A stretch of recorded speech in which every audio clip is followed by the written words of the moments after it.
So, I watched the first episode of X-Arm, and my god, I wish I didn't have eyes anymore. Now, this is kind of a follow-up to the Attack on Titan video I made, regarding people's complaints to CG, and yeah, this is what bad CG looks like. I legit can't believe that this show looks this bad. I used to think Berserk 2016 was the worst I've seen, but this series is now the undisputed king of bad CG anime. Holy hell, it hurts to watch this show. I've never had an anime be this physically painful to watch. From the visuals to the direction, it's just all so bad. How the hell did they look at this and think to themselves, yeah, that's pretty good. Yeah, this seems good enough to air. And this is supposed to be a Crunchyroll original. A multi-billion-dollar company funded this. So how did things go so wrong? Well, it all starts off with the animation studio, Visual Flight. More than likely you've never heard of them, because this is literally the first anime they've ever worked on. Moreover, the director, the writer, and the music composer, none of them have worked on an anime before either.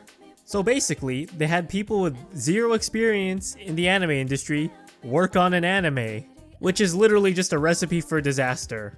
It's like paying a bunch of basketball players to win a game against professional football players. It doesn't matter how much money you throw at them, or how skilled they are in their field. It's not gonna make up for their lack of experience. And this is just plainly evident throughout the entire work of this series. There is just so much wrong with this series. Starting off with the character models, the majority of these things look like they're staring into your soul. Like their faces just look so lifeless. Especially the main character. Usually the main character's model is the one that you spend the most time on. But yeah, no, this guy just straight up looks like Play-Doh. Like literal Play-Doh. I'm pretty sure it's partially because of the eyes. Like there's just something off about most of the eyes in this show. And that's probably why I think the robot model is actually okay. Because he literally does not have eyes. Also, am I the only one who thinks the police girl's mouth is just a little too wide? It just looks really weird when it's animated. Like in this scene here, she just looks a little too happy about being choked out. Which goes on to my next point. The animation itself. It is incredibly clunky. The movements of all the characters are just very robotic. Which, yeah, sure, okay, some of the characters are actually robots, but that's beside the point. The movement itself is just not natural. And combined with some of the camera angles in their shots, it only amplifies just how much of a mess the scene looks. Just look at the first fight scene, for example. They have the movement equivalent to like kids playing with action figures, which is to say it's not good. Some of the camera angles and directing also make it really hard to follow the action, which is kind of important in an action scene. In a well-made action scene, you want to give the audience a good sense of spatial awareness. You want to give them a good sense of where the main characters are and where the bad guys are during a fight.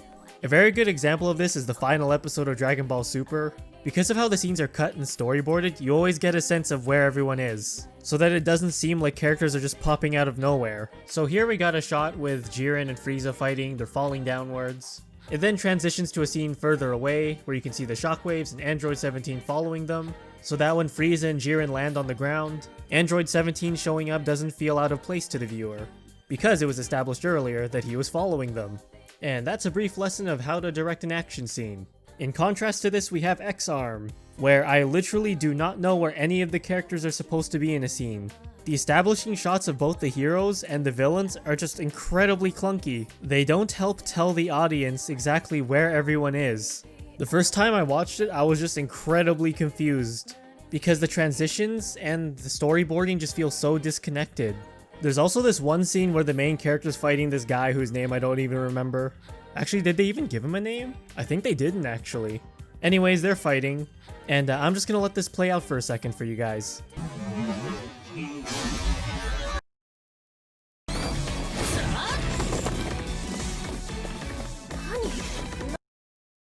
Excuse me, what? Am I missing something here? I didn't edit this part, by the way. This is literally how it appears in the episode. Also, I still don't know what's going on with her face. I'm sure I don't even need to tell you exactly what's wrong with this scene. It literally just feels like there's some missing information that they just didn't show us. It's like they just cut out 30 seconds to a minute's worth of footage and then just skipped ahead. Not only that, in the previous scene, you can see that the girl is actually still tied up. So now the question is, when did they have the time to untie her and escape this guy? And the answer is, because of bad pacing and a poor adaptation. X-Arm is actually based off of a manga, which I believe came out in 2013, and episode 1 of the series covers 4 chapters. Not only that, the first chapter of X-Arm is actually over 40 pages long, which is the equivalent of maybe 2 or 3 chapters. So in reality, they really stuffed like 6 or 7 chapters into this episode, which is not a good recipe for a well-paced adaptation, on top of some censorship issues. But yeah, the real context as to why this happened in the show, because in the manga the villain unstraps the police girl from the table to do the choking scene, but then he is knocked to the floor by the main character, thus dropping the police girl. However, for some reason in the anime, I guess they just completely forgot this detail because they still show the choking scene. It literally looks like she's up against a wall, but then the next time you see her, she's still on the table. So yeah, it's pretty clear that someone on the storyboarding team made a big oopsie here. And my last point for this video, there's a weird consistency issue with this series. For some reason in this series, not all characters are in 3D. Now you might be thinking that's a good thing, right? That they actually took the time and effort to draw characters instead of 3D animate them. But no, it actually makes it even worse. Because then we get scenes like this, where the characters don't even look like they belong in the same show. And this isn't a one-off thing, this happens in episode 2 also. Because for some godforsaken reason, they thought it'd be a good idea to make all the important characters in 3D, and then hand draw the rest of them.